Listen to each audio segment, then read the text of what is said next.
नमस्कार दोस्तों, मैं डॉक्टर दक्ष इस वीडियो में आप सभी का स्वागत करता हूं। आज का जो टॉपिक है हमारा वो है थॉर्नडाइक का अनुबंधन सिद्धांत। इससे पहले हमने सीखने के सिद्धांत की बात की थी। उससे पहले हमने लर्निंग सीखने की बात की थी और सीखने को प्रभावित करने वाले कारकों की बात की थी। उसी प्रक्रिया में आगे बढ़ते हुए हम आज लेकर आए हैं थॉर्नडाइक का अनुबंधन सिद्धांत, जिसको हम थॉर्नडाइक्स बॉन्ड थ्योरी के नाम से जानते हैं। इसको किसने दिया? अमेरिकन मनोवैज्ञानिक एडवर्ड एल थॉर्नडाइक ने 1913 में इसको दिया है और अपनी प्रसिद्ध पुस्तक शिक्षा मनोविज्ञान में इन्होंने अपने सभी प्रयोगों को प्रकाशित किया है। थॉर्नडाइक का अनुबंधन सिद्धांत को हम अनेक नामों से, अन्य नामों से जानते हैं, जिसको हम प्रयत्न त्रुटि का सिद्धांत, ट्रायल एंड एरर थ्योरी के नाम से भी जानते हैं, उद्दीपन अनुक्रिया सिद्धांत, स्टिमुलस रिस्पॉन्स थ्योरी के नाम से भी जानते हैं, संबंधवाद का सिद्धांत, थ्योरी ऑफ कनेक्शनिज्म के नाम से भी जानते हैं, अधिगम का बंध सिद्धांत, बॉन्ड थ्योरी ऑफ लर्निंग के नाम से भी जानते हैं और हर्ष दुख सिद्धांत, प्लेजर पेन प्रिंसिपल के नाम से भी जानते हैं। अब हम बात करते हैं इसकी प्रसिद्ध पुस्तक है शिक्षा मनोविज्ञान। उसमें इन्होंने अपने प्रयोगों को बताया है और एक्सपेरिमेंट 1, एक्सपेरिमेंट 2, दो प्रयोगों को हम आज इस वीडियो के माध्यम से आप सभी को बताना चाहते हैं। पहला जो प्रयोग है इनका, पहला जो एक्सपेरिमेंट है, उन्होंने क्या किया, एक भूखी पालतू बिल्ली पर इन्होंने अपने प्रयोग किए और इस प्रकार का उस बिल्ली को एक पजल बॉक्स लिया, उस पजल बॉक्स में उसको बंद कर दिया, जिसको हम उलझन बॉक्स के नाम से भी जानते हैं। उस उलझन बॉक्स में भूखी बिल्ली को बंद कर दिया और उलझन बॉक्स के बाहर एक मछली का टुकड़ा भोजन के रूप में रख दिया, जिसको हम एज ए स्टिमुलस उन्होंने यूज किया है, उन्होंने प्रयोग किया है, उद्दीपन के रूप में उस भोजन का प्रयोग किया है। अब क्या करते हैं, बिल्ली उस भोजन को पाने के लिए, जो भूखी बिल्ली थी, उस भोजन को पाने के लिए इधर उधर उछल कूद करती है, बहुत ज़्यादा प्रयास करती है, बहुत ज़्यादा प्रयत्न करती है उस पाने के लिए, लेकिन उस मछली के टुकड़े को वो नहीं पाती और वो इधर उधर अपने उस पिंजड़े में वो कूद फांद करती रहती है।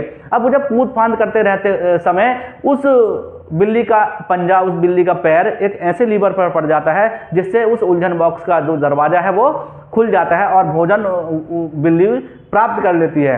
उस लीवर, जो बिल्ली का उस लीवर पे पैर पड़ता है, उसके बाद दरवाजा खुल जाता है और बिल्ली उस भोजन को जो सामने रखा हुआ है उसको आसानी से प्राप्त कर लेती है। इस प्रक्रिया को बार बार दोहराया जाता है, किसके द्वारा? थॉर्नडाइक के द्वारा। और थॉर्नडाइक जब इस प्रक्रिया को दोहराता है तो बिल्ली गलतियों को कम करती चली जाती है और एक कंडीशन, एक सिचुएशन ऐसी आती है कि बिल्ली बिना गलती करे हुए उस लीवर को दबाती है और बाहर जाकर दरवाजा खुलता है और बाहर जाकर उस भोजन को प्राप्त कर लेती है। अर्थात इन्होंने कहा है कि उद्दीपन और अनुक्रिया के बीच में जो बॉन्ड बन रहा है, जो संबंध बन रहा है और उसके द्वारा जो सीखा जा रहा है, उसको क्या कहा इन्होंने?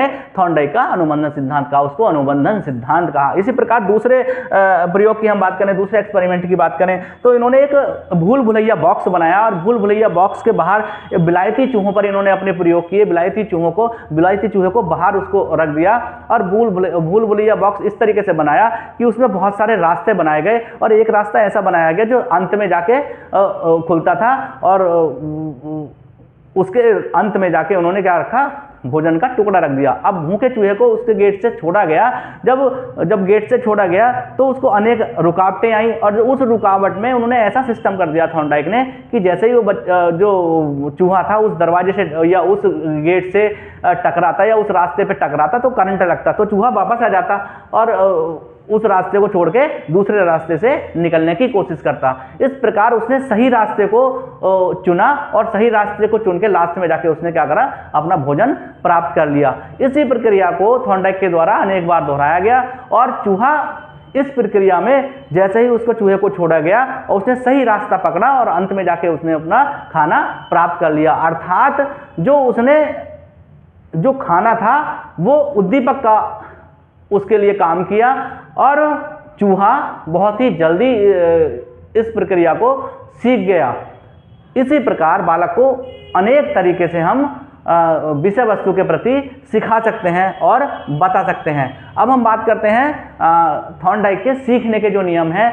तो सीखने के नियम थॉर्नडाइक ने दो तरीके से बताए हैं, मुख्य नियम और गौड़ नियम।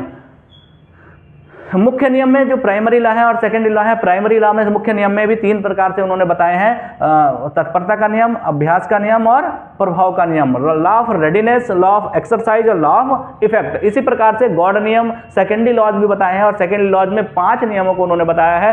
पहला नियम है बहुप्रतिक्रिया का नियम, लॉ ऑफ मल्टीपल रिस्पॉन्स, दूसरा बताया है मानसिक स्थिति का नियम, लॉ ऑफ मेंटल सेट, तीसरा बताया है आंशिक क्रिया का नियम, लॉ ऑफ पार्शियल एक्टिविटी, और चौथा बताया है समानता का नियम, लॉ ऑफ एसिमिलेशन, और अंत में लास्ट में बताया है साहचर्य परिवर्तन का नियम, लॉ ऑफ एसोसिएशन शिफ्टिंग। अब हम बात करें पहले नियम की, मुख्य नियम की, पहले मुख्य नियम की। उसमें जो पहला नियम इन्होंने बताया है तत्परता का नियम, लॉ ऑफ रेडीनेस। इसमें इन्होंने बताया है कि जब तक बालक या जब तक व्यक्ति किसी विषय वस्तु के प्रति तत्पर नहीं होगा, जब तक उन चीज़ों को, किसी भी विषय वस्तु को वो नहीं सीख सकता। अच्छा, तत्परता में मानव की, बालक की या किसी व्यक्ति की इच्छा जुड़ी होती है। जब तक वो किसी प्रकार से वो किसी भी काम को करने के लिए इच्छित नहीं होगा या इच्छा नहीं करेगी उसकी, जब तक वो किसी काम को क्या करता है, नहीं सीख सकता। इसीलिए इन्होंने बताया है कि तत्परता के आधार पर भी बहुत ही अच्छी तरीके से चीज़ों को सीखा जा सकता है। हम तत्पर होंगे तभी सीखेंगे, अगर किसी चीज़ के प्रति तत्पर नहीं होंगे तो हम कभी भी उन चीज़ों को नहीं सीख पाएंगे। दूसरे की बात की है, अभ्यास का नियम की बात की है ना, लॉ ऑफ एक्सरसाइज की बात की है, तो जाहिर सी बात है कि अगर हम चीज़ों को अभ्यास करते रहेंगे तो सीख जाएंगे और अभ्यास छोड़ देंगे तो नहीं सीख पाएंगे। तो इसी प्रकार अभ्यास के नियम को भी इन्होंने 2 तरीके से बताया, 2 प्रकार से बताया है।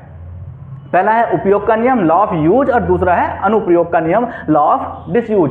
जैसे ही नाम से आभास हो रहा है, उपयोग, जो चीज़ें हमारे लिए उपयोगी हैं उन चीज़ों को बहुत जल्दी सीख जाते हैं, और जो चीज़ें उपयोग में नहीं लाई जाती उन चीज़ों को हम धीरे धीरे क्या करते हैं, भूल जाते हैं। इसी प्रकार हम आगे बात करते हैं प्रभाव के नियम की। जो तीसरा नियम है इनका, प्रभाव का नियम, लॉ ऑफ इफेक्ट की बात इन्होंने की है। तो जब तक कोई विषय वस्तु अगर प्रभावशाली जब तक नहीं होगी तो हम नहीं सीख सकते। अगर उस वस्तु का प्रभाव है या वो वस्तु प्रभावशाली है तो हम उस चीज़ को हम क्या करते हैं, उस विषय वस्तु को आसानी से सीख लेते हैं। और इसमें इन्होंने एक चीज़ और जोड़ी है कि उद्दीपक को इन्होंने इसके साथ जोड़ा है, प्रभाव के साथ, कि उद्दीपक भी कहीं ना कहीं बहुत ज़्यादा प्रभावशालीता रखता है, प्रभाव उसका बहुत ज़्यादा पड़ता है किस पर, सीखने पर। अगर मान लीजिए किसी बालक को पुरस्कार दिया जाए तो उस पुरस्कार के सहारे बालक आसानी से सीख जाएगा, और किसी रूप में उसको दंड दिया जाए तो उस चीज़ को आसानी से नहीं सीख सकता। तो यहाँ पे इन्होंने पुरस्कार और दंड की भी बात की है। और हम आगे बात करेंगे गॉड नियम, सेकेंडरी लॉज की बात करेंगे। तो इन्होंने जो पहला नियम है वो है बहुप्रतिक्रिया का नियम, लॉ ऑफ मल्टीपल रिस्पॉन्स की बात की है। तो इस नियम को हम प्रयत्न एवं भूल के सिद्धांत पर आधारित मानते हैं। इसमें क्या होता है, बहुप्रतिक्रिया का नियम, छोटी छोटी प्रतिक्रियाएं करके हम सीख जाते हैं। छोटे छोटे रूप में छोटे छोटे कंटेंट्स को हम लेते हैं और उसको क्या करते हैं, आसानी से उसके आधार पर सीख जाते हैं। जैसे कि बिल्ली ने बहुत सारे प्रयत्न किए, बहुत सारी त्रुटि की, बहुत सारी भूल की, और लास्ट में वो क्या करने लग गई, वो लीवर को दबाना सीख गई और अपना भोजन प्राप्त करना सीख गई। ये किस पर आधारित है, प्रयत्न एवं भूल के सिद्धांत पर यह नियम, बहुप्रतिक्रिया का नियम आधारित है। दूसरी हम बात कर रहे हैं मानसिक स्थिति का नियम, लॉ ऑफ मेंटल सेट की हम बात करें तो आपने देखा होगा ये जो मानसिक स्थिति का नियम है कि हमारी जो मानसिक स्थिति है वो बहुत ही ज़्यादा महत्वपूर्ण स्थान रखती है किसमें, सीखने पे। अगर हमारी मानसिक स्थिति से हम मजबूत नहीं होगी तो हम किसी चीज़ों को नहीं सीख सकते, और मानसिक स्थिति से हम मानसिक रूप से हम मजबूत हैं तो चीज़ों को हम सीख सकते हैं। जैसे कि हम मानव की मनोवृत्ति की बात करें या अभिवृत्ति की बात करें, जैसे निद्रा है, अगर हम निद्रा में हैं तो हम नहीं सीख सकते। हम सभ्यता, जैसे कि अगर हम पुराने टाइम की बात करें, बहुत सारी चीज़ों को हम पहले से सीखते आ रहे हैं। कोई कहावत है, कोई चीज़ें हैं उनको सीखते आ रहे हैं। कोई सभ्यता का हम यहाँ पे क्या करते हैं, बहुत ही महत्वपूर्ण बिंदु मानते हैं। उसके बाद थकावट की हम बात करते हैं, आकांक्षाएं की बात करते हैं। थकावट, अगर हम कहीं से थक के आ रहे हैं तो चीज़ों को नहीं सीख सकते, अगर हम फ्रेश हैं तो हम चीज़ों को आसानी से सीख जाते हैं। इसी प्रकार हम मानसिक स्थिति का जो नियम है, लॉ ऑफ मेंटल सेट की जब बात करते हैं थॉर्नडाइक, तो ये कहते हैं मानसिक स्थिति का मजबूत होना बहुत ही आवश्यक है, किसके लिए, सीखने के लिए। आगे की हम बात करते हैं आंशिक क्रिया का नियम, लॉ ऑफ पार्शियल एक्टिविटी की बात करते हैं। तो इन्होंने बात की है आंशिक क्रिया का नियम, बहुत ही किसी भी काम को करने के लिए, किसी भी विषय वस्तु को आंशिक रूप से सीखने के लिए छोटे छोटे अंशों के रूप में भी हम उसको सीख सकते हैं। जैसे कि इन्होंने कहा है अंश से पूर्ण की ओर, जो शिक्षण सूत्र है एक अंश से पूर्ण की ओर, वो किस पर आधारित है? आंशिक क्रिया के नियम पर आधारित है। अब हम बात करते हैं अगले नियम की, समानता का नियम, लॉ ऑफ एसिमिलेशन।